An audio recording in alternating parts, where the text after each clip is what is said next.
The American dream used to be owning a home. Now it's finding a contractor who will actually call you back.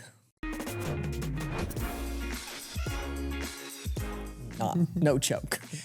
That's not. That is not a joke. It's too real, so unfortunately. Welcome to the Listed Podcast. I'm Christy Garnhart, a real estate agent in Illinois and Wisconsin with RE/MAX Unite's Golden Girls team. I'm Abra Palermo, your local Illinois and Wisconsin real estate broker with over 25 years of experience and managing broker of the RE/MAX Unite's Golden Girls team. Listed is all about real agents talking about real estate in southern Wisconsin and northern Illinois and beyond. If you're interested in real estate in our region or in general, you've come to the right place. Abra, how was your week? You know, that was kind of a loaded question today. Yeah. I had a client call me that found out that they think they have the wrong acreage for the property that they bought, and found out that, now on the good side, they found out they own more acreage than they thought they did. However, that gets a little messy, right? So what do you do? Like congratulations. You got another section. Like, how do you handle something like that when you're like, hey, actually? Well, my first thought would be part of the reason this happened was because the seller was for sale by owner, and the seller wanted to write their own contract. They didn't even want us to use our already attorney, state approved, board certified contracts. They were so anti-realtor that they said, nope, we're going to write our own contract, and we're going to have, and they didn't even have an attorney. No attorney was reviewing this contract. No attorney was writing this contract. So I guess that would be my biggest tip out of that is please don't try and write your own contracts unless you are an attorney or you have one reviewing them or you have somebody giving you an already approved contract that already has the language and the things written in. Because the bottom line, what happened was there was never any talk about surveys and acreage and that kind of stuff. So everybody just went off of the address and the tax ID, and that's what got sold and transferred. So you can't just Google your own contract, you know? I mean, I bet you could chat GPT one even, but is it legal?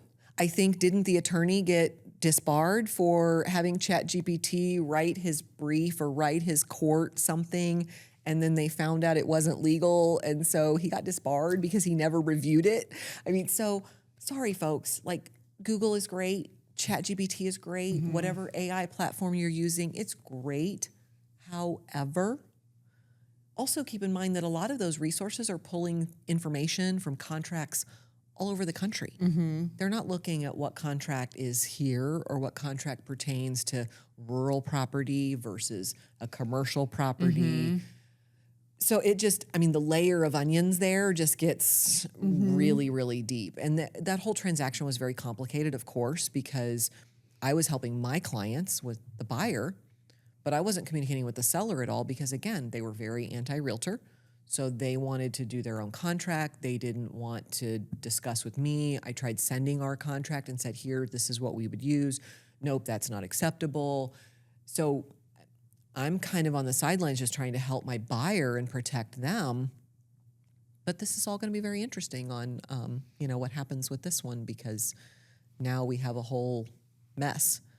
so essentially because somebody tried to DIY, and don't get me wrong, like again, like we all try to DIY something in our lives to save money, but essentially they gave away a big chunk of property because they tried to save a couple bucks. Right. Okay. Right. And how much is acreage per acre? Well, like, I mean, 15 grand in some spots, right? 10, 15 grand? Yeah. So $10,000 an acre, even if you gave away 1 acre. Yeah. Is that not worth the cost of an attorney or realtor or whoever professional you're hiring? So, yeah, and they tried to blame it on the title company. They tried to blame it on, all these other scenarios, and the seller signed the deed. This was their deed that they brought to closing, and they signed it. So whose fault is that? Yeah, I mean, I think that's one of the reasons why you have somebody that you work with, be it somebody who's a professional or trained in the legal field, because at the end of the day, like you have someone to call and you can't call the Google. Yeah, call the Google support line. Tell me how that goes. If there's a person that answers, I want to know. Like, Please. Absolutely. Yeah. And is there somebody behind ChatGPT answering that phone? You'd probably get another AI machine, right? Yeah. Wouldn't that be what you'd Yeah. get? So again, even if you saved and, lost an acre and that $10,000 or $15,000, whatever it is. So I guess that would be how my week's gone of please hire a professional. Please don't, it doesn't have to be me. It doesn't have to be Christy, but please hire somebody to make sure, and somebody you trust, because this is most likely your biggest asset that you are ever going to own or you're ever going to sell. And this is a huge factor. So we're here to negotiate and help you, advise you and give you information and help you to, know what's going on. Absolutely. Yeah. So how about your week? Has anything flooded this week? Do you have water working? I have hot water this week. It's been great. Yes. Remodeling is great. So it's a great problem to have. No, now let me preface this. Living in the remodel is an interesting problem to have. Right. It's not just that Christy's remodeling. Yeah. I mean, everybody likes canvas sheets for doors. Come on. It's fine. Toilets in the front yard, that is gone now, so that's good. That's good. Yes. That's good, because there are boys in the household who probably thought they could use those. I don't even want to know what our neighbors see when they look down the road from us, so we're just gonna keep Thankfully, it at that. they're not like right next door, and they're farm neighbors. That's not a house block neighbor. That's a rural neighbor. So Yes, there is a country church down the road, so we make sure we keep our crazy contained and just not on Sunday mornings when they're out running around. So right. Yeah, so some days I don't know how Christy does it, living in a remodel. Like remodeling a house is a whole issue in itself, let alone living in it. I'm, just not sure you're sane some days. it's So probably, I mean, that happens whether I'm remodeling or not. So well, no comment. fair. Yeah, I'm glad you have hot water though. Me too. I'm sure. There was one day where she just literally was like, "Okay, kids, you're going to go swim in the pool." Grandparents, yeah, we went to the grandparents' house. Like, you can go swim. Go swim. That's enough bath. Mama there. Here we go. Let's get started and take a look at this month's national real estate news. Okay, so how mortgage rate buydowns and builder incentives can make new construction more affordable, which in itself sounds like an oxymoron. Sorry, dang it, I'm gonna be positive. It's fine.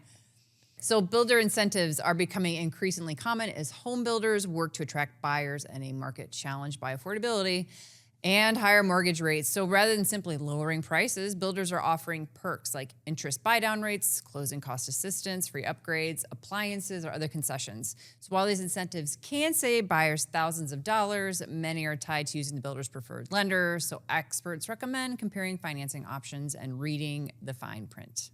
So with buyer demand becoming more selective, builders are offering incentives throughout nearly every stage of development. So they just want to keep that sale moving along. Right. Can I tell you this? So I had an interesting situation happen with this where we went through the builder's lender and then the house didn't appraise. Like the house they just built did not appraise. Right. So that was sort of like, I was like, how does this happen? And the lender can't make it happen. I mean, it's not the lender's choice how much it appraises for. The lender and the appraiser, I don't know if you guys know this, the lender and the appraiser don't ever talk. Like, that is illegal. Like, they are not allowed to communicate. So the lender can't call up his appraiser and go, hey, you got to make sure it appraises for blah, blah, blah, blah. Like, that's not allowed. There's a reason for that. But I'm at, like, when I had the discussion with my buyer, because like having that whole discussion about appraisal and that process can be very confusing. And the buyer said exactly what I just said. Like, are you kidding me? This is their lender and it doesn't appraise. And this house was just built. It was a beautiful home. Right. Absolutely incredibly beautiful home. But they did do a little work behind the scenes to make sure everything worked out. So yes, there is some benefits of working with their lenders, but like things can still happen because they have that safety net there, right? Because you don't want people doing exactly what you're talking about, like talking to the lender, talking to the appraiser and Right, absolutely. But I do love the point about buying down the rate because that is something I've seen and talked to a couple different lenders about recently.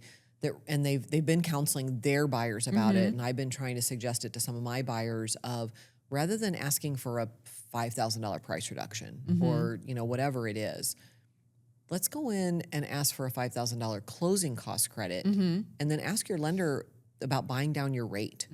And so that way, maybe that can help you 1/4%, 1/8%, 0.5%, whatever that amount is, that's on 30 years. So that adds up a whole lot more, even if you stay in your house 10 years. Let's just say average, you stay in your house 10, 20 years. That adds up a whole lot more than that $5,000 off the sale price today. That lowers your payment, first of all, because your interest rates are down. So that little bit of sale value you brought your house down, that $5,000, is going to save you a couple pennies, where the interest rate down is going to save you dollars, and those dollars compound and add up. So it's interesting that they're talking about that with builders, that you can go in and say, hey, builder, I'll use your lender if you can buy down my rate 1/4%, 0.5%, whatever it is. That makes a substantial difference. And especially when you're talking about new construction, because the cost of new construction is high. Of course, we've talked about that many times. So when you're buying a new construction house, you're also probably paying a pretty premium dollar. So then that even adds that even more when you're saving a 1/4% or 0.5% or whatever you can save. So yeah, it's absolutely, and that's good lenders will talk to you about all these different options instead of just saying, well, you're pre-approved to this. Okay, well, how about we ask for some closing costs? And, and that doesn't mean you're always going down below asking price either. Sometimes if the house is asking $150 or $250, you're going to offer them $255 and get $5,000 back in a closing cost credit. So don't always think that that's a price reduction from the sales price. It's just a price reduction from, what you're overall going to pay. It's interesting math, isn't it? Don't we like Realtor math? Yeah.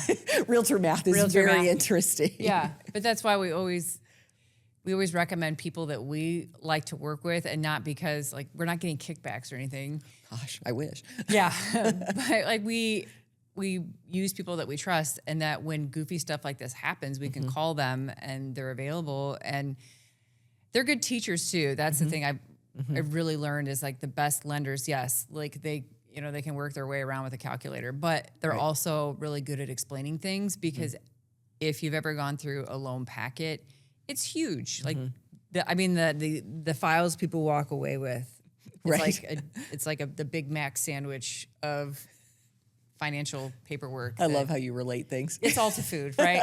It's all to food. Triple patty letter. No, just kidding. But yeah, the best lenders are ones that can help navigate through that process. And like you said, really educate you of all the different options, because, okay, maybe you want to buy down that rate. Maybe you don't. Maybe you're only going to stay in the house for, 5 years. So that doesn't matter to you. Maybe you want to do an ARM because you're only going to be there for 5 or 10. I mean, there's a lot of different things. So that lender who can really sit down and go, okay, let's talk about your actual plan and your life trajectory here, that, this is just a stepping stone, let's say, or, whatever it is. So yeah, absolutely.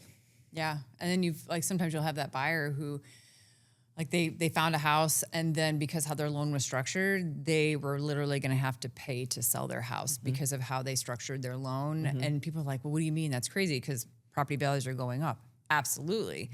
But depending on how your loan is structured and how much you finance, even with your closing costs, that can really, really put a clamp on your ability to buy another house if it's very, very soon after you buy a home. Because sometimes it happens, you could get this job, you buy a house, and then you get a job somewhere else. Right. So it's something to consider, and a good lender is going to walk you through and say, hey, what does this look like if I sell my house in 5 years? What does it look like if I sell my house in 10 years? Right. Yeah, and they're also, everybody wants to get the grants and the down payment assistance and things like that. Absolutely. But those also have a repayment, requirement in there. So if you didn't stay the 10 years or whatever that requirement was for that grant or that down payment assistance, well, then part of that has to be paid back. And so that goes as part of your closing costs. So yes, you bought the house for this price and you got a loan for this price, but there's also some grant money in there that has to be paid back because you didn't stay. You didn't meet the whole term of the grant. So a lot of times people don't, remember that or don't, think about that at the time because that was 5 years ago, let's say, and I don't remember what I did yesterday half the time. So, I don't know about you, but that's me. So it's definitely something and that's why we sit down with sellers and talk about, we need to talk about, how much you owe. And we need to talk about, are there other liens here and grants and down payment assistance? Did you, were you in some of that? There were even some tax incentives way back when that had to be paid back if you didn't stay, so all kinds of crazy things that could come up in that process. All right. The hidden legal dangers of letting a seller stay past the closing date. So letting a seller stay in the home after closing, commonly called rent-back agreement, can help buyers with a competitive deal. But it also comes with some significant risks. So once the closing occurs, the buyer effectively becomes a landlord, meaning a seller who refuses to leave could trigger costly legal eviction proceedings. So these arrangements can create mortgage and insurance complications if not structured properly. Experts recommend treating rent-backs as a formal legal agreement with clear move-out dates. So financial penalties for overstaying, escrow holdbacks, and attorney-drafted protections to avoid turning a simple favor into a major headache. Yes. Yeah, exactly. That expression on your face says it all. Yeah. And working with tenants too. Life happens, and yes, you want to be helpful and you want to be understanding. And sometimes, life happens with people, and they need a place to go, and so I understand wanting to be flexible as well. But in this situation, clarity is also kindness, and so that way, sellers who end up staying in the house, they don't feel like they were surprised, and when it's in writing and and you have a document or an agreement that's very specific as to what that looks like, it's going to save you a lot of trouble down the road. Right. Well, and it's also, again, this varies in different areas. Here, we give possession at closing. That's true. You close on your house. I close on my house. I'm selling it to you. I'm packed up. I'm loaded up. Everything's out of the house. It's broom clean. Everything's done. I go to closing. I'm all out, I'll remember. And then I hand you keys. I can't go anywhere, most people anyway, can't go anywhere until I have the money from you buying my house. You then hand me a check. I then go over here next door and I go buy my next house. I can't unload. I can't do anything because I don't get keys on that house until I've given them that check and said, here you go. So it's a very domino effect. And so many sellers look at me and say, I have to be out? What if it doesn't close? What if, what, blah, blah, blah, all the what ifs, You have to be packed up, ready to go. Everything's on a truck. Everything's clean. They have to have the opportunity to do a walkthrough before we close. And then you get your check. You hand them keys, you get a check. I thought I'd have at least 30 days. I thought I'd have at least a week. I thought I'd have 6 months. I've heard it all. I thought I'd have 3 months. All the things, not in Illinois. Different in other areas, absolutely. I get that. There's other areas that hold stuff in escrow. They completely get it. That's not how it is here. So if you want to be nice to that seller and say, I'm like, Christy, would you mind if I stayed the weekend so I could get everything cleaned up? What if I break something? What if something quits working? What if the water heater quits working? Whose responsibility is it? What if the air conditioner goes out? We live in a place. Yeah, we live in a place that gets crazy storms every once in a while, no matter what season you're in. Right. What if the hailstorm comes through? Yeah. Whose insurance is covering that? I bet yours is going to argue it and mine's going to argue it, all the above. So like you said, if we're going to do that, there needs to be very clear details. How long? What's the penalty? Who's responsible for what? Who has to keep what insurance? Right. Maybe both of you need to keep insurance, most likely. Be a good idea. All of the things. But it's also challenging to keep insurance on a property I don't own. I now have renter's insurance. I don't have owner insurance. So again, it gets very cloudy. It gets very confusing. So make sure if you're thinking of that or if you want to go down that road, asking for it or offering it, all the above, make sure that it is really, really detailed in writing. Because I've seen them go really good and I've seen them go really bad. Like if they leave their cats there. Oh, I almost had one of those here a couple weeks ago. We talk about how did your week going? Should have asked a couple weeks ago. I had 10 cats. And everything else was gone but not the cats. Aw, And my poor buyer kitties. was like, I will not close, will not close. I don't care about the other trash that's outside. I don't care about anything else. Will not close until they've gotten their cats rehomed. Thankfully, they did.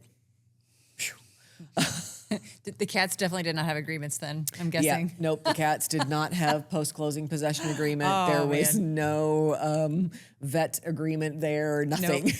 So So if we know that's something that we want to avoid, what do you suggest in regards to, like, if you want to work with the seller and be flexible on closing, but you're not necessarily cool with them staying there after the closing has happened? Like, what's a really good way to structure your offer so that you want to let the seller know that you want to be flexible, but at the same time too, you're you're like, okay, I'll be flexible, but closing is closing and possession is possession. most of the time, it's really about adjusting that closing date. Okay. You know, if they say, well, I can't, because of course it depends on the age and the demographic and what's going on. Are they coming from a rental? Are they going to a rental? I mean, lately I've been working with a lot of older clients who are going to a rental or senior living, something like that. And so they'll say, okay, well, I can get into my place July 31st, let's say. Okay, well, let's not close on July 31st. How about we close on August 1st? So you've got everything out, or August 3rd, or whatever it is. So you've got everything out. You've got time to get into the new place. You've got a couple days, because that's also just looking at like a small security deposit, or they need their full payment in 30 days or 60 days or, whatever it is.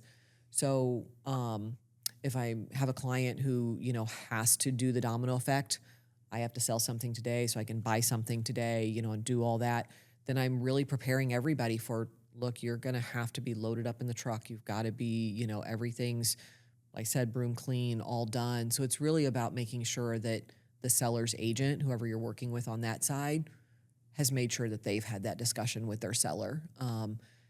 Sometimes it's a matter of timing of the day. The movers are leaving, today at noon. Okay, well, we can't close till 4 o'clock.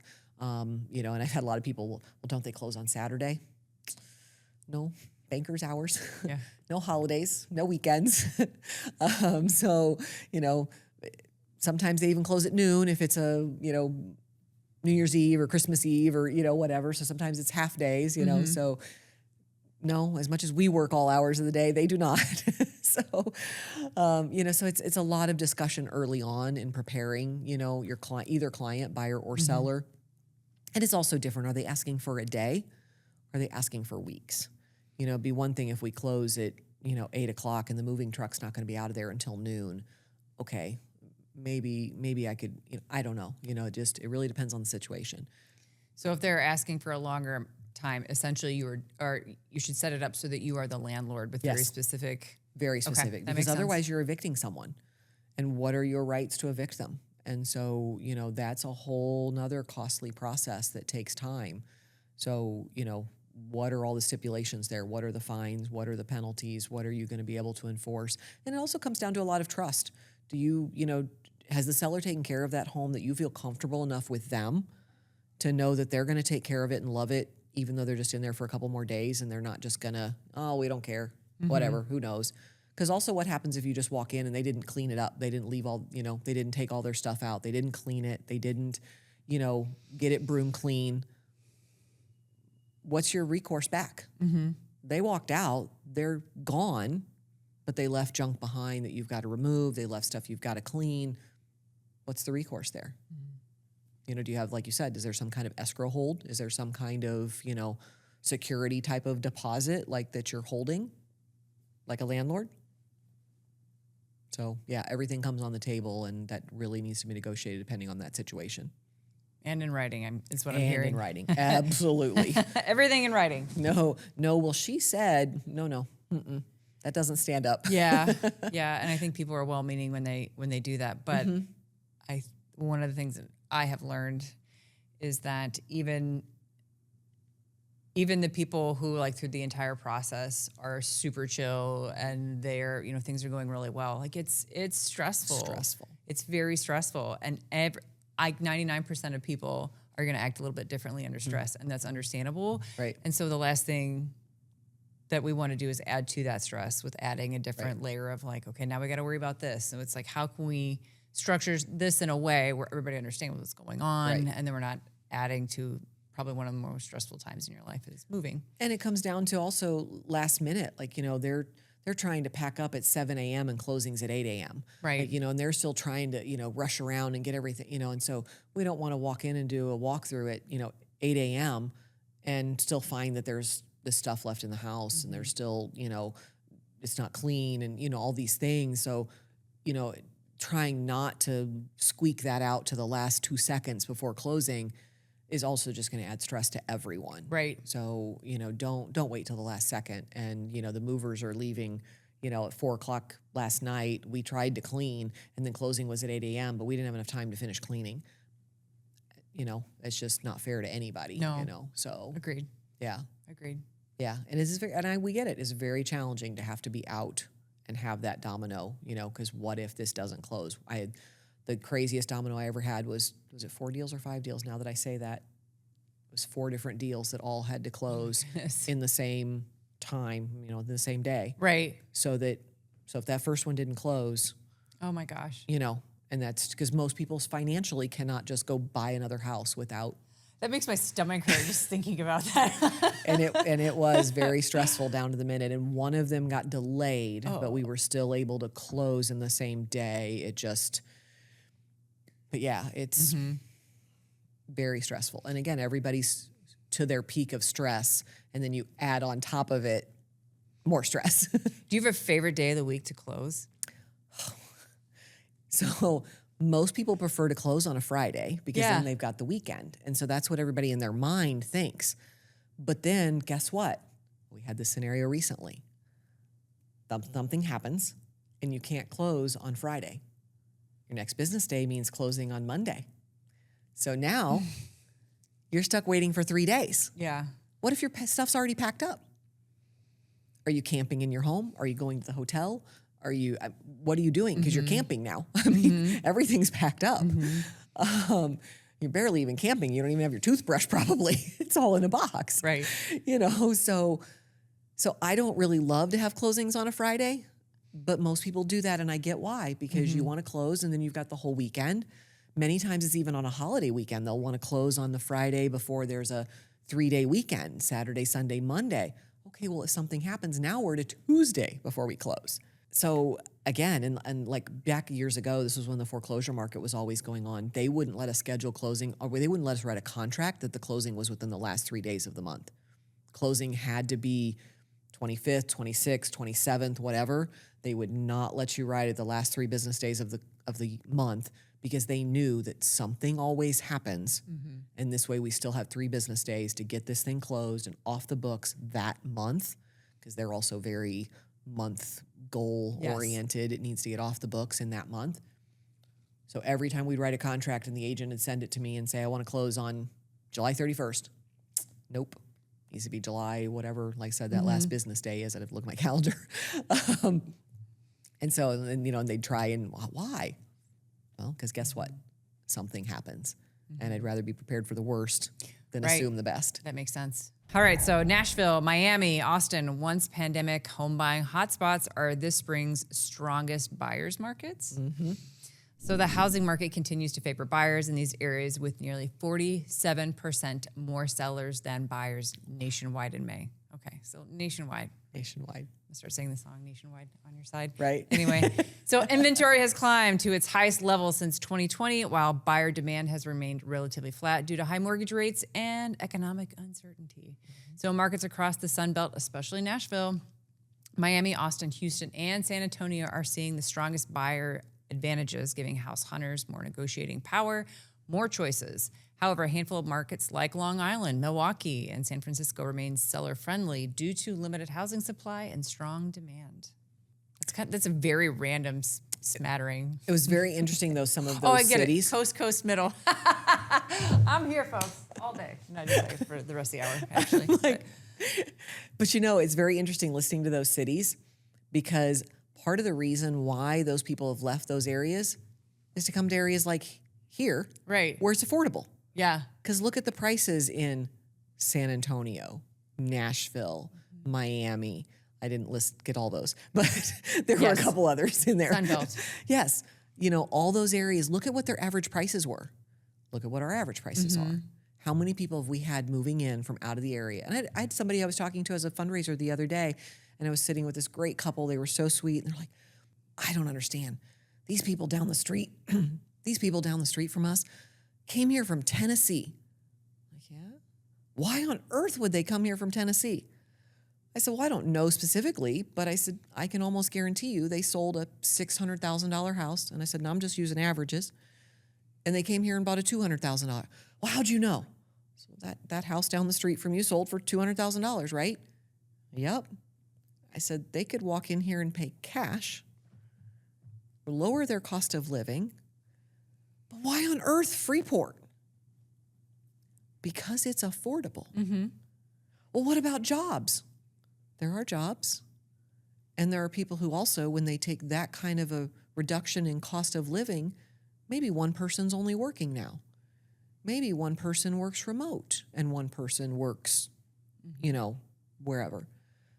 There are a lot of opportunities for somebody when they reduce their mortgage price by a third, when their cost of fuel, cost of groceries, cost of insurance, cost of everything else goes down. Oh, I never thought of it that way.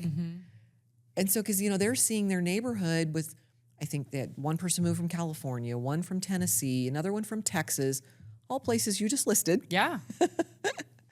So it's so crazy to me because people are always like, well, who would move to Rockford? Who would move to Freeport? Who would move to... A lot of people, because if you've tried to get a house under contract in Rockford lately, you're pulling your hair out. Oh my gosh. And one the other day, she had 10 contracts. I was like, told the buyer, and because we had the buyer on this one, and I said, okay, you guys are going to have to know that you've given it your best shot. Yeah. Because when I talked to the agent, I knew they had 7. When it got done, she ended up with 10. And afterwards, I called the agent. I'm like, were we even in the running? She's like, yeah, you guys did a really good job. You were in the top 3. Like, I'm not sure if that makes my buyer feel better or worse. I'm like, I don't know if I should give them that news or if I should just tell them we lost. Like, it's, because it hurts knowing you were so close, but then also knowing that you're on the right track. Like, you're making good offers. You're not just, down there at the bottom. But anyway, I digress. So it's been so interesting. So many people say that to us all the time and say, why are people moving here? Just look at the prices. Look at the prices we've talked about. Like, these are affordable areas. All of the Midwest is seeing this. So people are leaving these other Sunbelt areas that are so expensive and saying, nope, I'm going to go back to where it's affordable. I'm going to go back to some quality of life. I'm going to go back to where both of us don't have to run the rat race. I mean, there's just been a lot of shifts in family dynamics. All of that have played a difference. And I mean, of course, there's also people coming back to take care of aging parents and family things. And so there's a lot of diverse reasons why, but it's absolutely happening every day. We have clients calling us from all over the country. And then you can throw the extra money in the bank and then use it to, like, especially with the retirees I've seen lately. I mean, we've got some mutual friends who used the equity on their house and they bought their little dream spot in Florida. Right. And so, yes, they both work up here. And shout out to Rockford and doing a really great job with not only our regional airport, but also getting a bus service that goes into O'Hare. So you can board the bus at Rockford and not have to deal with all of this. And I don't know about you, but did O'Hare get longer? Like, I feel like this, it's like 10 miles now. Right. I get all my steps in by the time I get to my gate. But Right.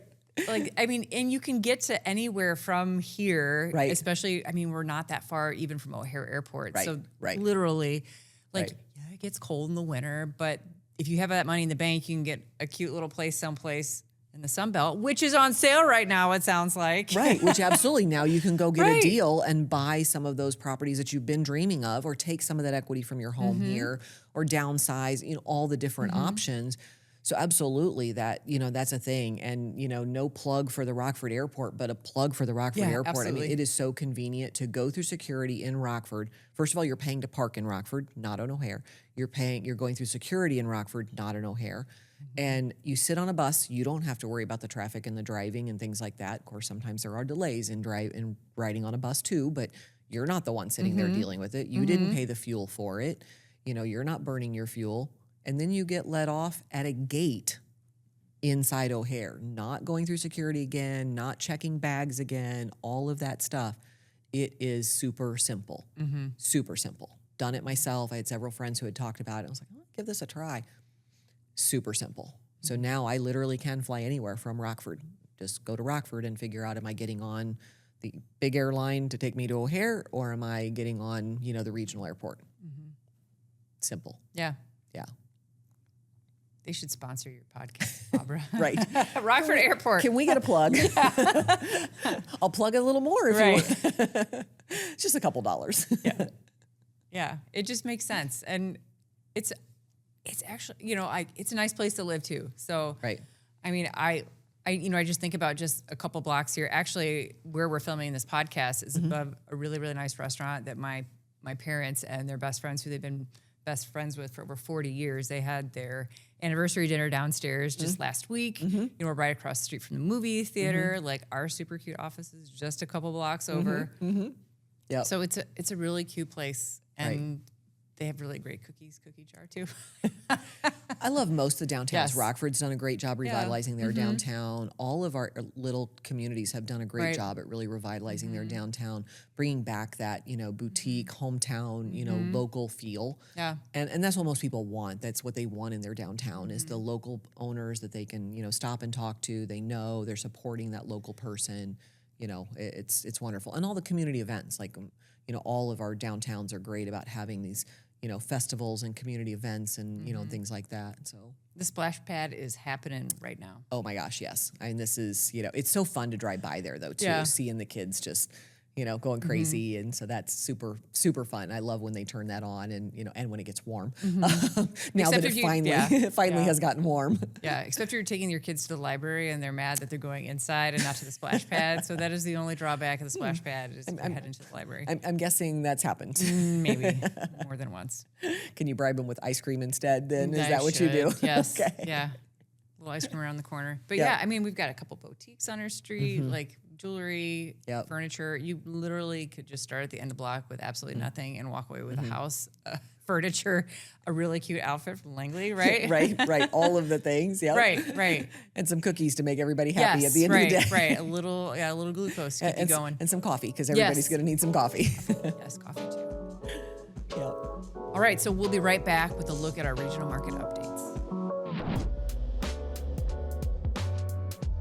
All right, let's jump into this regional market update. So talking about Carroll County, so we're talking about the communities of Lake Carroll to Mount Carroll. So 17 homes sold with an average sales price of $247,000, selling 94% from the asking price to sales. So with only 50 homes currently for sale in the county. So in Ogle County, that's the communities of Forest and Oregon, Byron to Rochelle. So 40 homes sold with an average sale price of $256,000, selling at 97% from the asking price to the sales price, with only 43 homes currently for sale. It's crazy. It's wild, yeah. Stevenson County, so we're thinking Lena, Pearl City, Dakota to Freeport. 49 homes sold with an average sale price of $172,000, selling at 96% from asking price to sales price, with only 69 homes currently for sale. It's just crazy. So first of all, we were just talking about how buyer's market versus seller's market. 97% essentially for all three of those areas for the entire county. 97% from asking price to sales price. So that alone, seller's market, seller's market, seller's market. Like, people are not going down. I was just talking to a client the other day. I'm like, the fact that the buyer's asking them to come down 5%, this is not, you know, it's not going to win you the contract. Now we can start there, but it's not going to win you the contract. You know, do you want to take that risk? Are you willing to, you know, take that chance? All that stuff. And then you look at 40 homes sold and 43 on the market, you know, 49 sold, 60 on the market. Like, also low inventory. Right. If nothing else listed today, every house for sale would be gone in 30 days. Nothing for sale. Because people talk to me about, well, I don't see many signs out there. It's because there nothing aren't. out There there. just aren't. They aren't. You aren't missing things. They put them in aren't- the trees now, people. Just yeah, look up. we hide them behind the garage. We don't want anybody to know. Right. There literally are not enough homes to sell. So, I mean, that's part of the reason. I mean, even your remodeling, we talked about that earlier. part of the reason you're remodeling. Let's face it, couldn't find anything to buy. And how long did we look? A very long time. Over 10 years. Over 10 years. Until finally they said, okay, we're going to remodel. Right. And at that point, it was also, I don't like this math. No. However, what are my options? Right. Going to move out of the area? No. So I think that's really back to our point of national headlines versus local headlines. Talk to your realtor about these stats. This is why you hire a professional to help you get your contract accepted. This is why you have us there to advise on this is what the market's doing right now. Right. This is what I'm seeing in your price range. This is what's happening. Right. And I was playing around with AI the other day just to see what it said. And you didn't have it write the contract for you, did you? No, I didn't. No, but because I get the question is like, hey, I want to get a great deal. And I was like, okay, do you want to get a deal or do you actually want to get a house? Because we can keep looking for deals and you're not going to get a house. And again, this is not me being negative, but like I was playing around AI and AI is going to they're like, well, based on this. And yes, I understand where it's coming from because it's pulling from the national sales data. So we should be able to get by with less than asking price. But it's funny because then you start feeding in, and then do you ever yell at AI? Do you argue with it? I do yell. I was like, that doesn't make any sense. And let me tell you why. And it'll actually apologize, oh, well, now that you say that, and maybe that's just because no, AI wants to be accusatory. Is that the right word? Yeah, it wants to be your friend, right? Yes, it does. Right. So that's why I'm always like, yes, AI is a tool, right?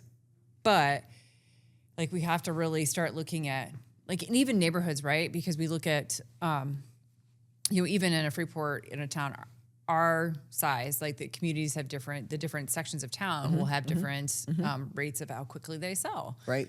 And you think about larger towns like Rockford, you think about all the neighborhoods there. And so you're going to have to get very specific. Because if you look at Rockford in general, that's not going to give you a really clear picture of the house you're really interested in this section of town. Right. Data in, data out. Yeah. Because, all of our market stats that we're looking at, those are averages. What if you're in the $400,000 price range versus the $200,000 price range versus the $100,000 price range? Big differences in all of those. You're looking at $100,000, they're probably going over asking. Right. You're looking at $400,000, well, maybe they're going to come down a little bit. I mean, again, varying on the area and varying on the community. Because as we saw, some of those areas are $250,000 averages and some of them are $170,000 averages. So again, going to make a difference on what area you're in. What, is it a lake community? Are you in, the city of Lanark instead? Are you, in Davis, not in Lake Somerset? Right. I mean, so all of those things are going to vary based on where you are, which is, again, why you want to then, if you're going to ask ChatGPT, okay, well, then let me feed you some data. Here's some sales, local. Don't use the national headlines, chat. Use these local stats. Then tell me, Right. And it's unfortunate, too, because it takes some time, some folks just a couple opportunities of being really interested in marketing and putting a contract in and then being like, whoa, that was crazy. And it's yes. And it's that's why part of our jobs is just prepare you emotionally for this roller coaster. Right. And I have many times gone back and said, hey, that one did, have 10 offers and it went for, this much over. And so that way they know, okay, next time this is what we have to do. Right. This is what we were competing with. And so they know why they lost to educate them, for next time. Not that, maybe they're not prepared to go to that price. Maybe they didn't want to go to that price on that house. That's okay.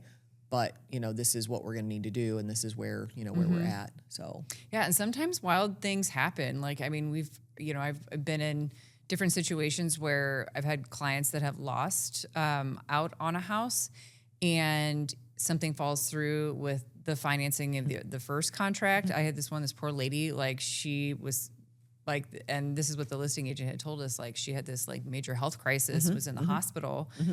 And the sellers are decent people, well, of course we're not going to make her, we're not going to try to keep her earnest money because it's not her fault that she got horrific pneumonia and ended up in the hospital for a couple weeks. So sometimes it's just paying attention to the market because sometimes you can get a second chance because let's be real, there's a frenzy in this area too. And a lot of times people are just throwing offers into different houses just to see if something sticks. And by the time they walk through and they walk through an inspector and okay, so based on these things, this is just not a house that I'm comfortable proceeding forward with. Right. Like, this is no joke. Like, I had 2 buyers in the same week. Both houses had asbestos in them.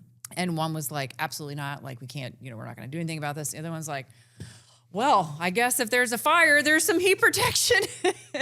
So, different strokes, different folks, right? I mean, it's just people have different things that are important to them. So it's paying attention to the market, but also not to stay blindly optimistic, but just, sometimes things come back around again. You just never know. I've had it happen numerous times. I had a closing a couple weeks ago that was just one of the best I'd had in a while. I was kind of having a rough couple days and went into the closing to tell the buyer congratulations. And, my seller wanted to meet them. And the buyer was just literally, she's like, can I hug you? And, Oh, of course, like I'm a hugger. So if you haven't met me in person, but, and she was like, I'm just so thankful for you. Like this was so meant to be. And she's just in tears. And, and I'm like, oh my gosh, congratulations. I'm so happy. And I didn't really know what she was talking about. And then she's like, well, we put an offer in when the property first came on the market and they lost. And she said, and then you called my agent back and said that other buyer had walked away.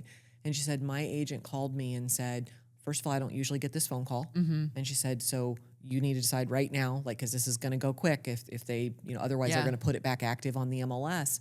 And my seller had said, no, just call back the people who'd written the other offers. So we did that first. Everybody rewrote, came back in. This buyer then won. And she's like, I just, she was just so thankful and so blessed. And so, like this was all meant to be.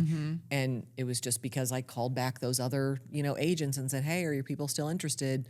And boom, they were. And guess what? Her offer was then the best because she didn't want to lose it a second time. And she did. And so she was just, like I said, she was just such in tears. And like, that's what makes us all happy. Yeah. Like, I mean, at the end of the day, my seller was thrilled. The buyer was thrilled. We're all hugging and crying. And it's just like, I mean, I say we're crying, but it was still the best day.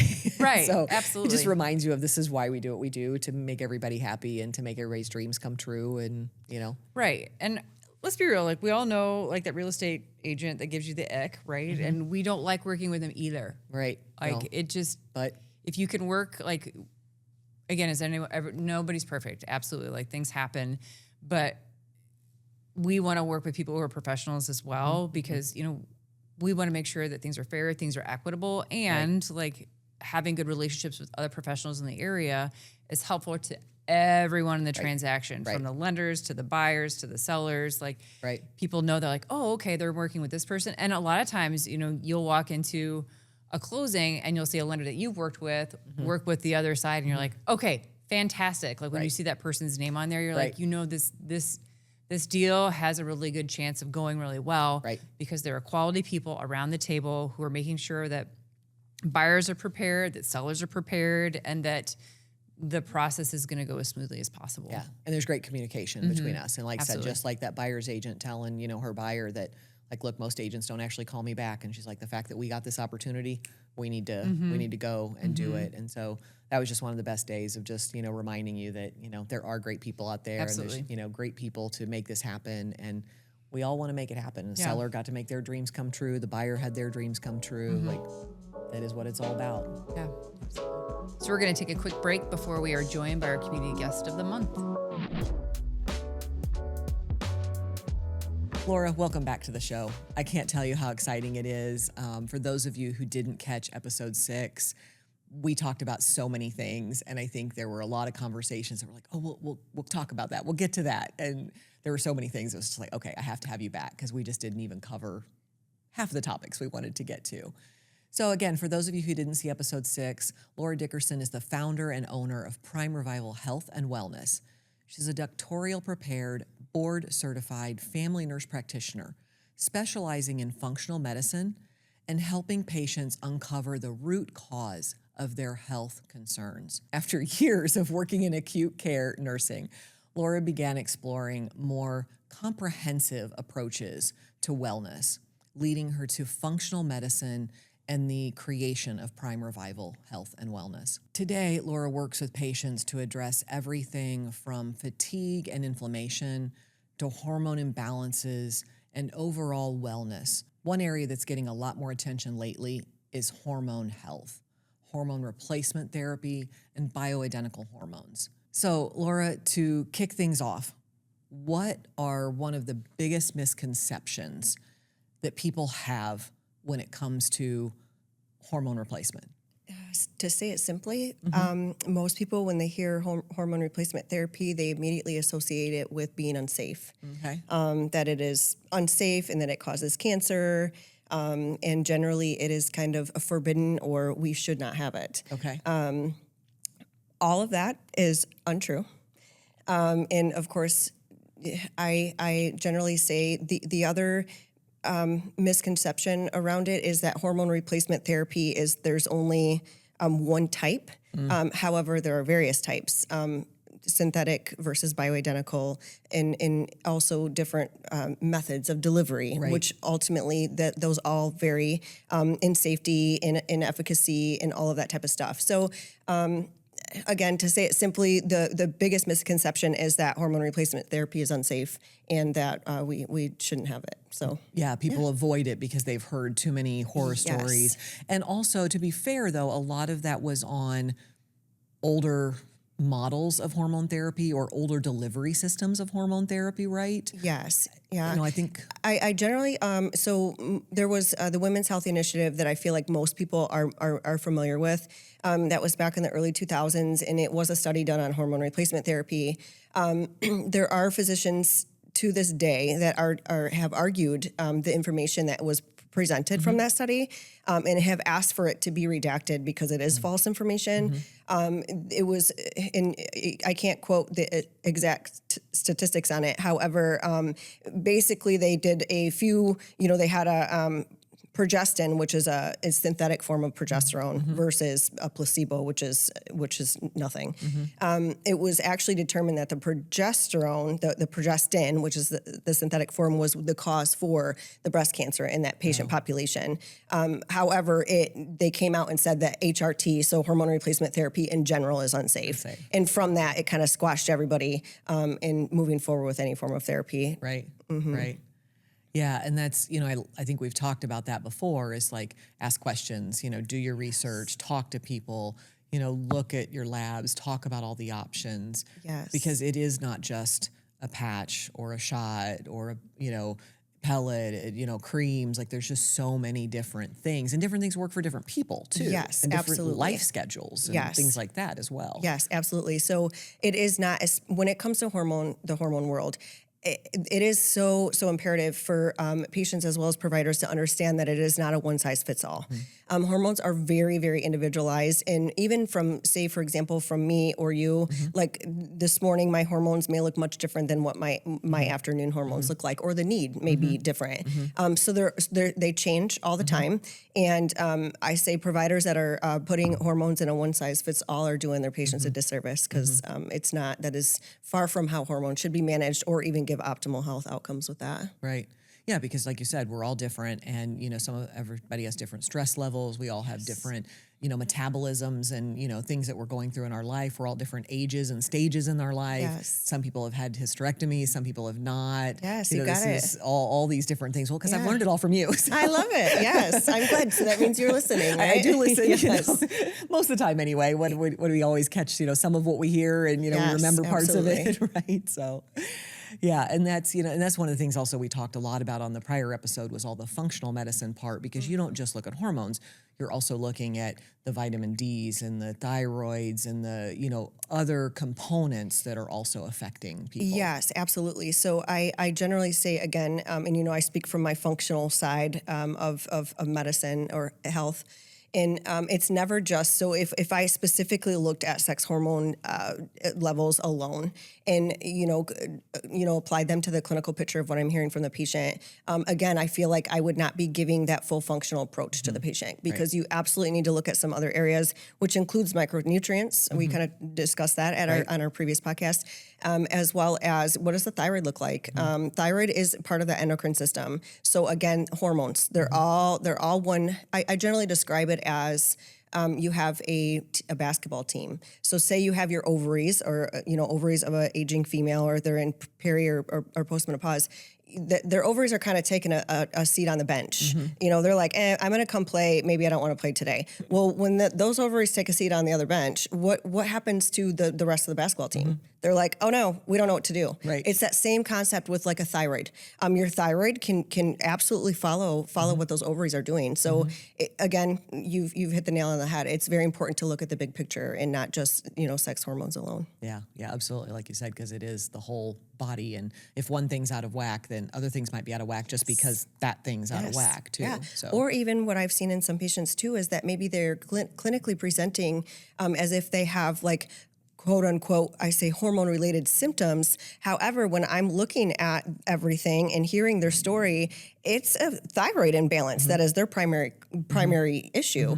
And therefore they may not need, or it's not necessary for them to have hormone support at this time. They need more of a balanced thyroid. And then we do that, support that. And guess what happens? Their symptoms get better. So Right. yeah. Suddenly they don't feel awful. Yep. So when we talk about hormone imbalance, and we talked about some of this, but what are people commonly experiencing as far as issues that are not getting diagnosed as hormone things? They're going to their doctor and saying, I'm whatever it is, and it's really more hormone thing than whatever, they're just telling their doctor, what do you hear as that most common great symptom?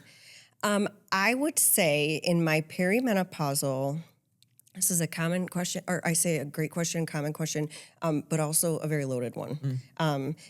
Because I say even, if you think about perimenopausal gals, this can happen, hormones shift, they change maybe even around 35 years of age. From what I hear, this is purely patient feedback. I hear that they say they've mentioned this to their primary care, their gynecologist, whatever that may be, traditional trained, providers, and they'll say you're too early for perimenopause, which I feel is a very invalid answer. And what I say primarily presents around that time is what I'm hearing from them is more of like anxiety. They're like, I have anxiety. I've never had anxiety my entire life.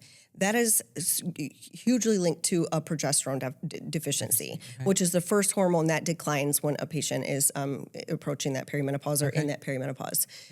So with that, makes sense to me from the hormone aspect that, it's time for them to get a low-dose progesterone, compounded, which is bioidentical. No forms of synthetic in my office.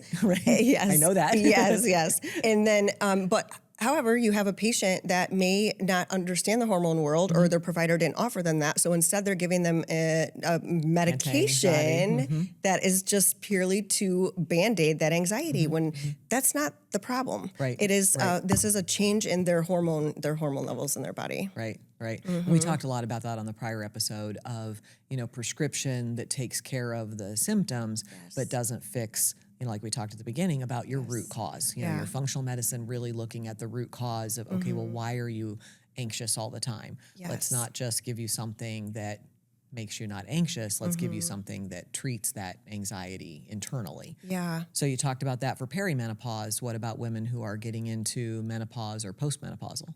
What are some of the symptoms that you always hear or very commonly hear? So common symptoms, are I'd say that we know, in the world, it's the hot flashes, night sweats, and so I generally don't feel that a postmenopausal female is, I don't want to say necessarily misdiagnosed, but I feel like they're undersupported in the traditional world. And it's simply because most of the time, those symptoms are very normal. Their labs look very normal, meaning they have zero hormones. So their provider says, hey, this is normal. They're not wrong. I don't argue that. But that does not mean that those females need to sit there and deal with those symptoms. Because you can optimize, you can support their hormones, again, from a bioidentical world.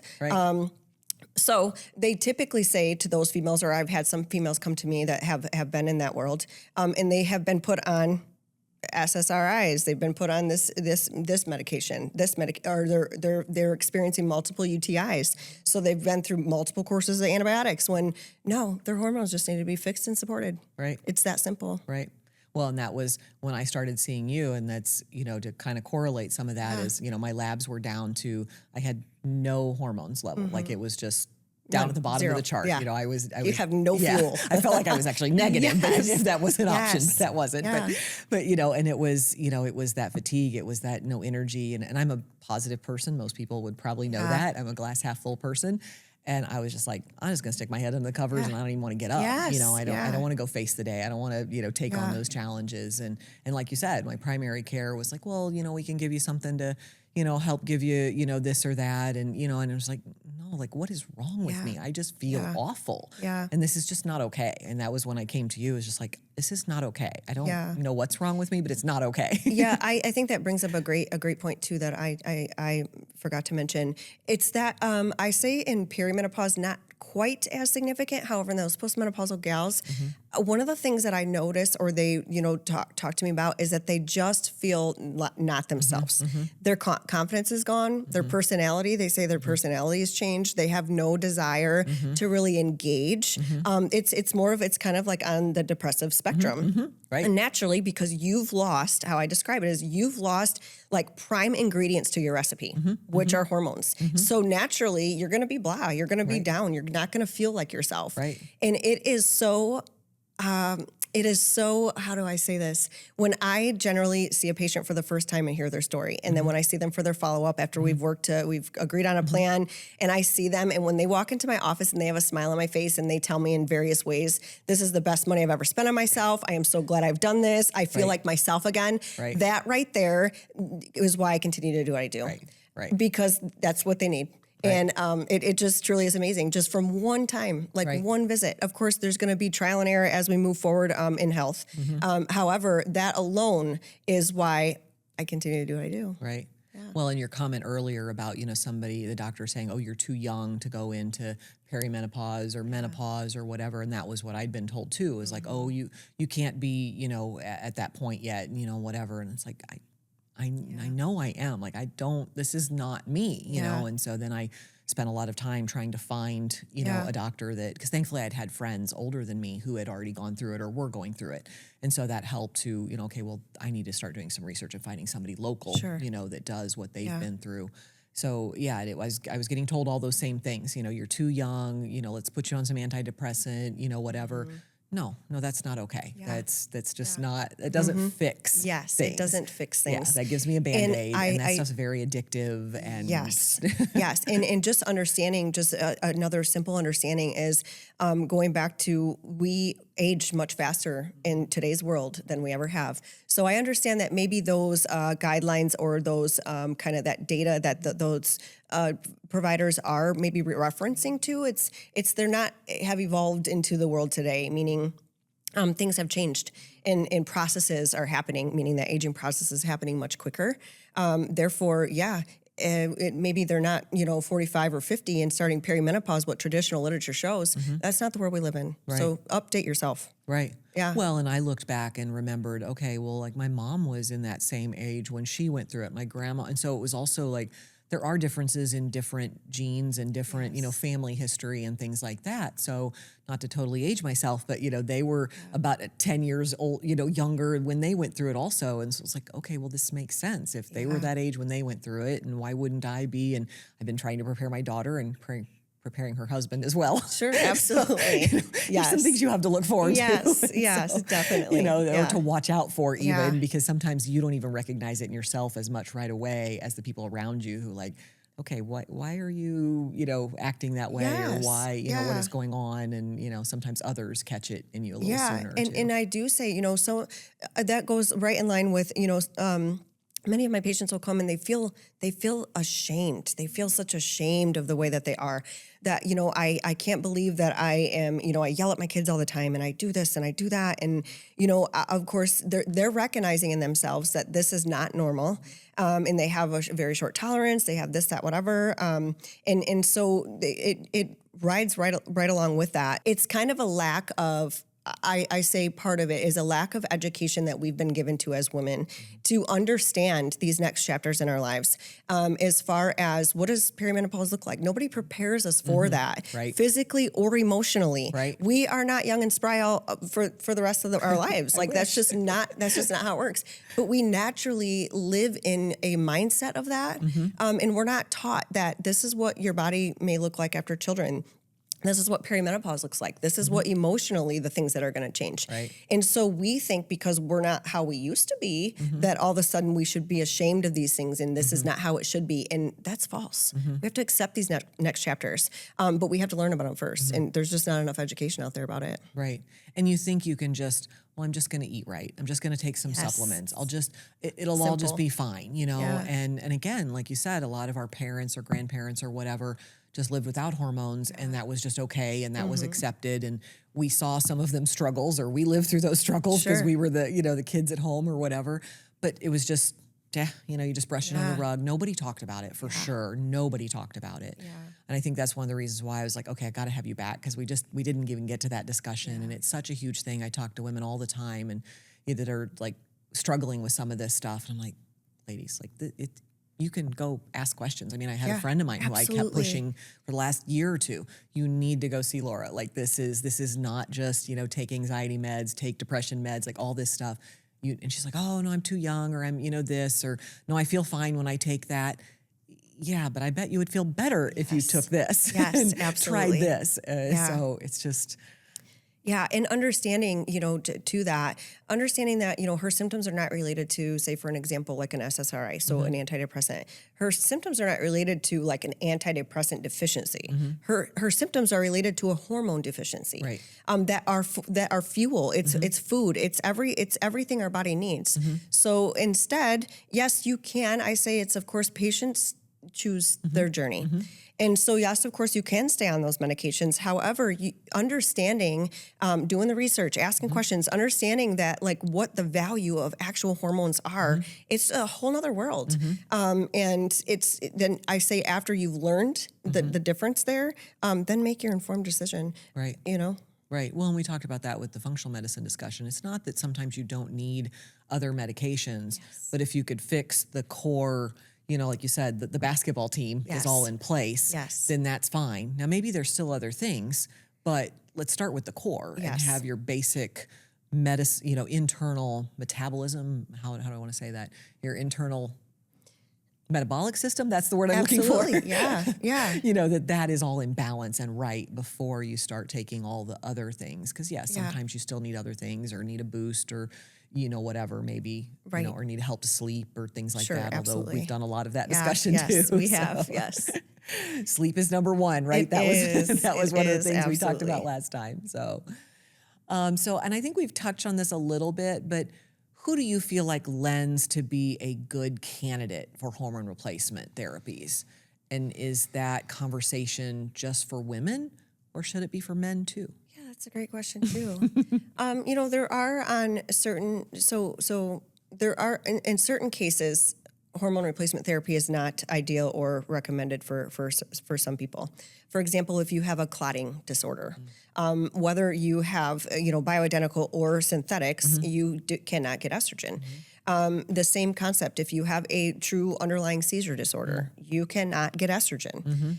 So again, I say this is where it comes down to the provider having a broad knowledge and understanding the safety of it all in different cases and applying that to each person. Because in my opinion, unless there's certain areas there that we just kind of touched on, everybody can benefit from hormones. Now, again, hormone replacement therapy is not life-saving therapy. We're not in the hospital. We're not saving your life with hormones. Right. However, it applies to your longevity. It applies to your wellness, your health journey, what your health picture looks like as you age. It's going to look much different. And I think I talked about this on the previous podcast as well. If you took yourself, which say, for example, you, Miss Albra, I know we couldn't do this. It's not, we can't do it. So we took your health picture prior to hormones.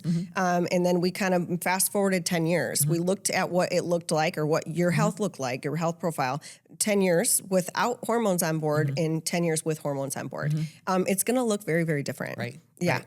So again, I say that comes down to, do I say everybody can benefit from hormones? Absolutely. Can everybody have it? No, unfortunately. Right. And then also we always think about women and hormones. We're just associated with that, but men have them too. Right. And so I do say men, it's not that they necessarily get the back burner in this world, but number one, they're stoic. They're prideful. They don't have a problem, which is okay, right? That's very okay. That's why we're from different planets. Right. But I always say that it is women have ovaries, men have testes. They are equivalent. So they just produce different hormones. Right. And so it's the same thing with men. So they go through like a perimenopause, for lack of better terms. But their menopause is considered andropause. Okay. So testosterone is an androgen, which gives it that name. So andropause. Their testes essentially stop producing testosterone over a while, after a while. They don't present, I say, clinically when I compare them to my, so I compare both males and females, men present a little bit different. So they usually are their hormone shifts are much more subtle. So they will talk about how, well, I just feel fatigued over the last couple years. They just don't feel like going to the gym anymore. They're not like mood changes and like a light switch and then now, we can feel happy one day and not the next. Like men are much more stoic, but I say that it's also because their hormone shifts happen essentially more gradually. Okay. Women, that's not the case for everybody. It can be literally like one day for the Dropped off the face of the earth. Yes, absolutely. So around 45, I say typically is what I generally is my guys that are coming into my office. It's around the age 45. And if I could put all the, information that they've given me, the clinical pictures, I would say it's usually, they say the last couple years, so 45. So I'd say, early 40s is when men are kind of starting to feel that way. Okay. Yeah. And they it's the same concept. So testosterone, of course, there are synthetic versus bioidentical forms. So I only offer bioidentical at my office. So that pretty much removes synthetic testosterone injections. So you hear a lot of guys that are on injections and that's fine. That's their prerogative. As long as they understand the safety profile on it, that is much different than a bioidentical. Right. Well, and I think also just like we've talked about, you're also not just looking at the testosterone, you're Yes. going to be looking at that, whole person. Yes. And I would say that is also really a quality of life thing. It is not just that it's, bringing you levels and, and things like that. It is really changing that quality of life. Yes. Because you're not just helping your health journey, you are really helping that long-term quality of life because you're not going to feel so miserable, man or woman, you're not going to feel so miserable. You're not going to feel like I don't want to go to the gym. You're not going to feel like I don't even want to get out of bed today. Yes. Maybe you're not going to be as snappy with the kids, I hope, and Yes. and things like that. Yeah. But also, like we talked, it's such a different thing at a different age. I know you've said that people, even after having babies, your hormones change. And then some people, they're kind of like always in that flux. Some people just, it levels off. I mean, again, everybody's different. Yeah, absolutely. Laura, as you've worked with patients over the years, because I know you've been doing this for quite a while now, what's the biggest transformation you've seen happen when someone finally gets their hormones balanced or at least, starting to get a little level on there and starts addressing the root cause of their symptoms? Yeah, I'd say they get their health back. Right. They get their wellness back. Right. They get their drive back. They get them back, for Right. lack of better terms. Right. It is not, again, hormones are not for everybody. So there are certain cases out there, I say on a rare occasion, that hormones just are not that piece of the puzzle that they need. And that's just just a different, it's going to be anywhere. However, hormones in general, kind of as we had talked about previously, about that drive, that your desire, your want to, your ability to engage with others. When we have no hormones on board, we don't want to do any of that. So if we naturally continue to go through life and feel that way, we're gonna just feel blah all the time, right? So bringing hormones back on board, I say, can give you, it is a piece of the puzzle. It's not the only piece. It's a piece of the puzzle to give you the want to give you all of that stuff back for you to get back in the gym, for you to start building your muscles, for you to protect your brain. You're going to have that better brain quality, better sleep, all of that good stuff that goes back to just standard health that we all deserve. Living a better life. Living a better life. And not just Absolutely. being miserable Yeah. or those around you being miserable. Even if you don't think you're miserable, those around you may be being miserable. Absolutely. Right. I mean, there's there's so many things. Like, of course, everything is so individualized. So, I have had so many people, present the same way. However, there's still just little, in certain things that some people say to me because that's their journey. But I recently had a female, no hormones on board, anything like that. And one of her biggest complaints that she said, she isolates herself. Right? That kind of goes back to those mood things we talked about, right? So yes, we are humans. Therefore, mood fluctuations are very normal, but it depends. And when you go from being a happy, bubbly person, meaning that personality and that kind of character, and then now all of a sudden you're in postmenopause, and you isolate yourself, you know that that's not normal. Right. And you didn't just all of a sudden get depressed. Like you didn't just all of a sudden get depressed. It's purely like a presentation from the hormone shift. Right. Your body finally says, I'm done. Yeah. I don't want to do this. It has no fuel. And it just has no energy, no fuel, no, you know, you're missing part of the ingredients, as we've talked about. And so estrogen, estradiol, right? I say estrogen as a very umbrella term. There's 3 types of estrogen, and of course I won't bore you with this type of stuff. This is more of like medicine. But our mitochondria, we all know what those are, right? You know what those are? Right, I do. Yes. All the little cells in there, you know. Powerhouse in the cells, right? Right. So it gives your cell the energy that it needs creates that. Well, estrogen, when you see, estrogen's a food source for that mitochondrial function.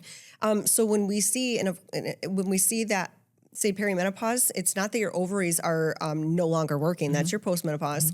But your estrogen kind of reserve, or I say tank of gas, is kind of dropped. So like your baseline's much more low compared to what your previous baseline was when you were, having, the time of your life and your ovaries were, in their prime childbearing years. Right. So when you see that, now you have to think how it happens, like from a biochemical standpoint. Now you have a little bit less gas to get the fuel into the cells, and now your cells are like, I'm kind of tired. I can't do my job today. Right. We think of ourselves, and maybe it's just me being nerdy. I don't know, because I'm nerdy. I say that's why I do what I do. We think of ourselves as humans. So me and you, we see you. I see you, so my brain sees you, but we're made up of cells. We literally are made up of cells. And so when we understand our body's needs, when you get down to that cellular level, it can make much more sense to you. Right. Yeah. Right. Yeah. Well, and as women also, we power through. We're just naturally, yeah. I'll just have a cup deal of with it. caffeine, and I'll just deal with it, whatever, it'll be fine. I'll worry about that tomorrow, Yes, It's exactly. Yeah. I just don't feel great today, I'm just tired today, I had a rough day, whatever, we just kind of brush it off until it gets to that extreme too, which that was part of my case. Was I had to have a hysterectomy at an earlier age because of other health complications.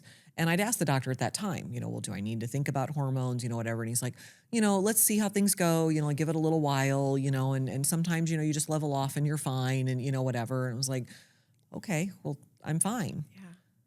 Well, 9 years later, when I finally just crashed, because obviously it had been depleting for some time and I had not done anything about it because, I'd been told, you should be fine.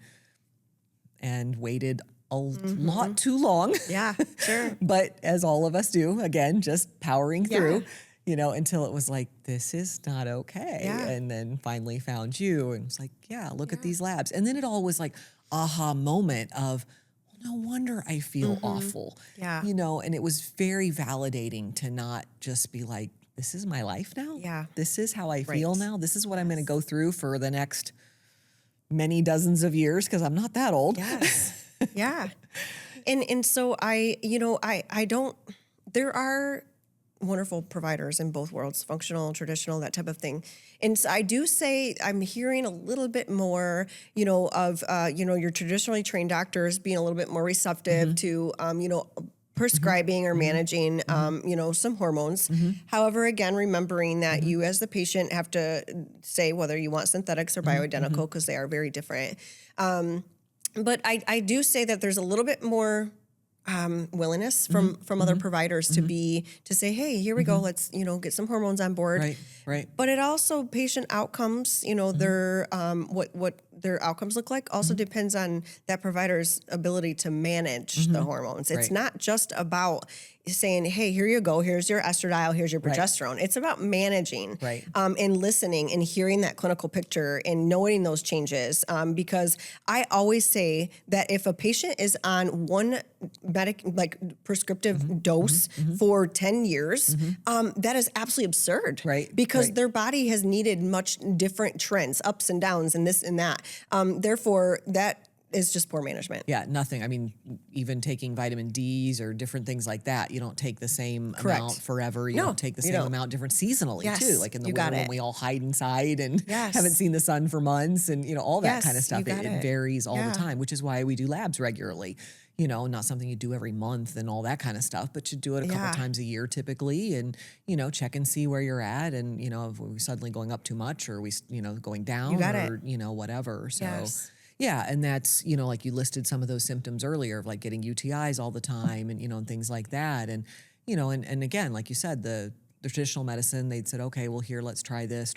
Yeah. I didn't know about Bioidentical and I didn't know as many options, you know, as one person said, oh, there's this option. And I was like, oh, okay, I don't really love either of those. And then thankfully, not long after that, I had some other friends going through it and then, you know, learned from their journey as well. And so could learn about patches and, you know, all these different, you know, all these different things. It started going, okay, well, because again, what makes sense for your life and your daily schedule and, you know, what you can, I'm bad about remembering to take stuff sometimes and, you know, and that stuff. So yes, I fully agree. And that's when it comes down to, you know, when a patient say they want to start hormones, you know, understanding the provider's knowledge behind it all, understanding whether they're choosing to do the synthetics or the bioidenticals, because I say you've said every person is individualized. So if that provider is not individualizing that care or the method of delivery of those hormones, you might want to find somebody else because it's not a one size fits all. And just because, say, somebody is a candidate for bioidentical pellets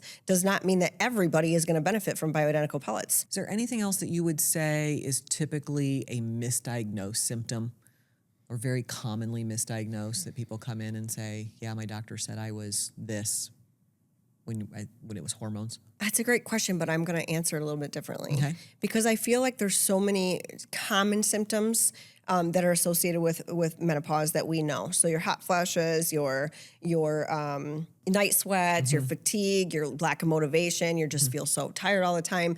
All of those are very common, right? When it comes to lack of hormones. But the things that are I say very much associated with hormones or a lack of hormones, but are not recognized, that is joint pain, right? Joint pain. So this is for male and females. I say it's one of the top 3 symptoms of a lack of hormones on board is joint pain.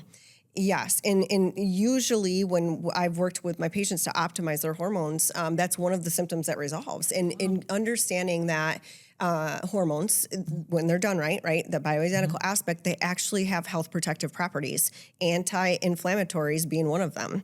So when we think about what joint pain is, it's inflammation. It doesn't, you know, so that with that inflammation alone, now you get that anti-inflammatory hormone, not that it's its only job, back on board, they're like, my joint pain's gone. Versus if you take that other trajectory, you're going to go get joint injections and cortisone and all of that wonderful stuff. Possibly a joint replacement later on, you know, when really you probably could have just benefited from some hormones. The other thing, frozen shoulder in females is highly, highly linked to a lack of hormones. Yes. Really? Yes. I learned something new today. And then the other one that's I find very interesting, because I have patients say it to me, particularly women, alcohol intolerance. They say, I've gone through life, you know, and they're regular, you know, feeling fine or can have this kind of beverage, and then they will say, all of a sudden, I just feel, when I drink, I just can't tolerate it anymore. Just feel crappy. Usually comes down to feeling crappy, or they're getting flush, like meaning when they drink something, they just feel flush, like not drink something, meaning alcohol. They feel like they just can't tolerate it. They get hot. They feel like it makes them sick. That is lack of hormones. Really? Wow. Yeah, it's pretty interesting. Very interesting of those kind of symptoms. Because Yeah. like you said, we do know all about the traditional ones, but I would Yes. never relate, Yeah. getting flush from Yes. alcohol or joint pain or frozen shoulder, any of those Yes. things Yeah. with, with hormone levels. But also, again, the frozen shoulder, the joint pain all makes sense when you're talking about the anti-inflammatory, You got it. parts of that and how much that helps with. Yeah. It's just It's so amazing. It is. Yes, It's so it is amazing. Yeah. So many different things. And that's why I wanted to talk about this. Because again, I have so many friends, because I am that age, that are, struggling with this, who are trying to just get through life and just are miserable. They don't feel right. They don't feel good. They don't, like I said, their other doctors have given them anything from antidepressant things to anti-anxiety things and, and things like that. And it's just like, I've known you for a long time. Like you are not a, depressed, miserable, person. You're like me. I surround myself with people who are also glass half full, know, and so it struggles, to see those people just, really struggling, Yeah, and I always encourage everybody, this kind of goes for everything, but understanding that not one person, is going to offer or do hormones the same way. And so as you mentioned earlier, make sure that you are doing your research. And I'm not talking about, so if you're doing your research on hormone replacement therapy, don't go to ChatGPT. It is not going to give you great information. And oftentimes I will have patients say, well, this kind of goes back to that first question you asked me, that hormones are unsafe. Well, because what? They went to Google and saw the top 3 that are sponsored, given, probably scripted data, Right. So understanding that I'm talking, when I say research, talk to your friends that are doing it. Go out there and look for different providers. Go online and look for different providers. You can see, so for example, you have somebody that as a primary care, we need them, right? But are they specialized in hormones? No, not likely. Can they give you the baseline and can they manage it well? Probably. But finding out what provider you align with and that, seeing what they do. What is their history of it? Do they do hormones themselves? Meaning, is that part of their wellness journey? Right. All of that stuff is going to get you where you want to be, you know?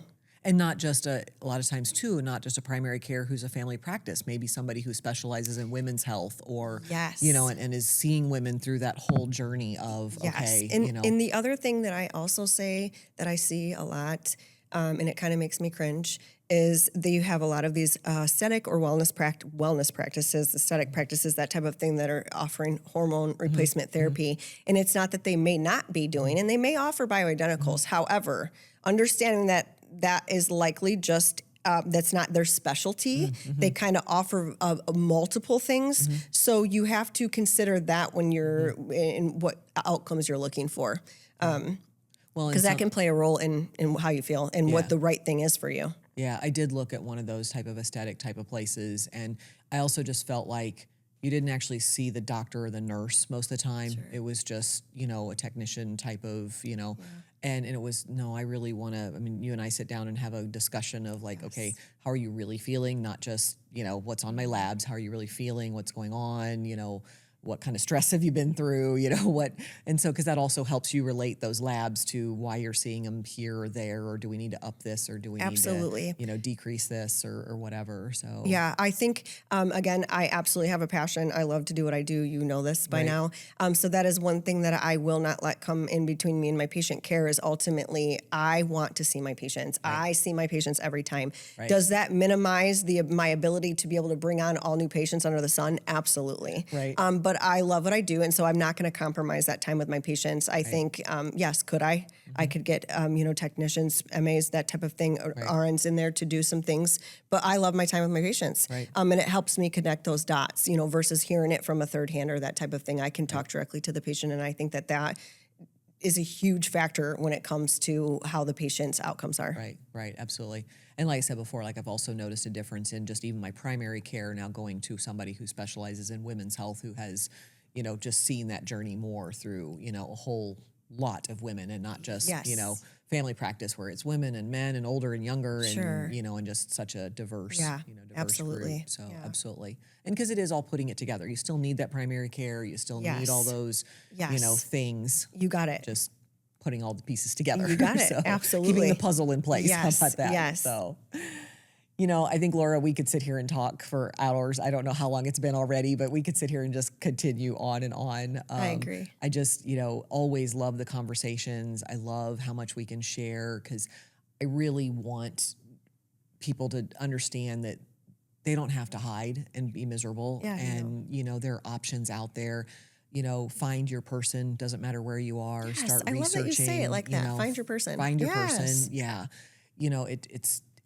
There's options out there, I guess, is what I'm just trying to make sure people know. I don't enjoy seeing women miserable and seeing them suffer, Yes. men or women, but, I think women just kind of bury it a lot more Yes, than men do. absolutely. I would agree. So Laura, thank you again. Yes, thank you so much for having for me. doing this. Again. It's amazing. Yeah. Yeah, we could probably still have another episode and I'm sure, continue yeah. on. And I guess guys or gals, as you have questions that maybe we didn't answer, Yeah. comment, send us a message. Yes, absolutely. Hey, and maybe we will put together another podcast and say, okay, we didn't answer these questions. Let's to get to that. So if someone wants to learn more, Yeah. you can go to Prime Revival Health and Wellness. You can find her online. You can find her Facebook page, her website. Take a look if you want to contact her about hormone therapy or functional medicine. Just contact us, let us know. Like I said, send a message. And maybe we'll do another one. Yeah, we'll, I love it. We'll think about next time, Yes. what didn't we talk about Yes. this time? So Yeah, between I the love last it. 2 episodes. Yeah, that's great. Thank you so much. Thank you, Miss Abra. My tip this month is all exciting stuff. Title and legal descriptions. They sound so fun and something you don't need to worry about, you think. I've had 2 clients just recently have major discrepancies between their title and their legal description. So it is definitely something that you want to make sure you are checking, you are looking at, and you have someone professional making sure this is getting reviewed. Don't just think that the title company's taking care of it, and don't just always think that the quitclaim deed or even the attorney is taking care of it. You need somebody to double check that information. We appreciate you listening. If you enjoyed this episode, be sure to follow Listed wherever you get your podcasts.